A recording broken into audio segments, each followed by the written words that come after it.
Well, for the rest of the world, it'll mean some interesting changes. As I've said, support for Ukraine is already in jeopardy long before Trump is back in the White House. But I think it's fair to say that it would not be good news for Ukraine if Trump won.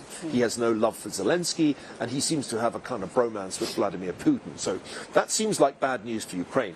Probably good news for Israel. Trump's track record in Israel was pretty supportive, had his hostility to Iran, was very obvious. In many ways, Trump's Middle East policy was more successful than Biden's, so I think it would be good news on balance for Israel, bad news for Iran. As for China, that's the big question. Trump really has been a proponent of tariffs, of a trade war. I'm not so sure Trump wants to get into an actual war with China, so it's a little less clear what it would mean for Taiwan.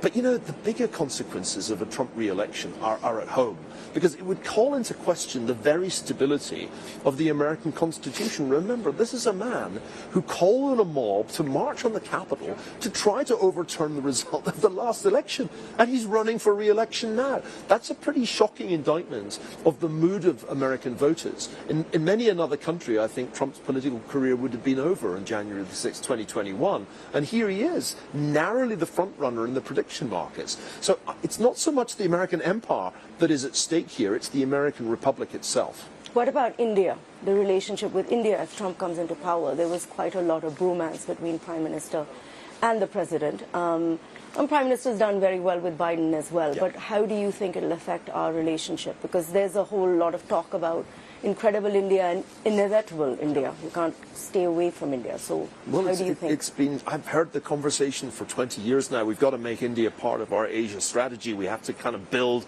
a NATO in Asia to contain China. And it's become much more of a reality than it was when Bob Blackwell and others talked about it back in the early part of this century. And I think that owes a lot to Narendra Modi and his openness to being part of the Quad.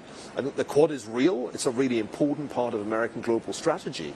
But I always like to remind my American friends, the thing about India's relationship with the United States is that it's highly contingent on the scenario. I don't really imagine India doing an awful lot if there's a conflict over Taiwan, because India's conflicts with China are much closer to home. There's a border conflict there. There are economic reasons why India and China are at odds. So I don't think one should regard this as an alliance in which whatever happens, India will stand next to the United States. This isn't NATO in the way that it is in Europe. Moreover, if you look at the fact that Mr. Modi is an enthusiastic participant in BRICS summits, there's a sense in which he'd quite like to keep his options open.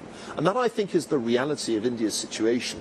It's being wooed by the United States, but Narendra Modi knows that India has some options, and it doesn't need to make an unconditional commitment to American foreign policy.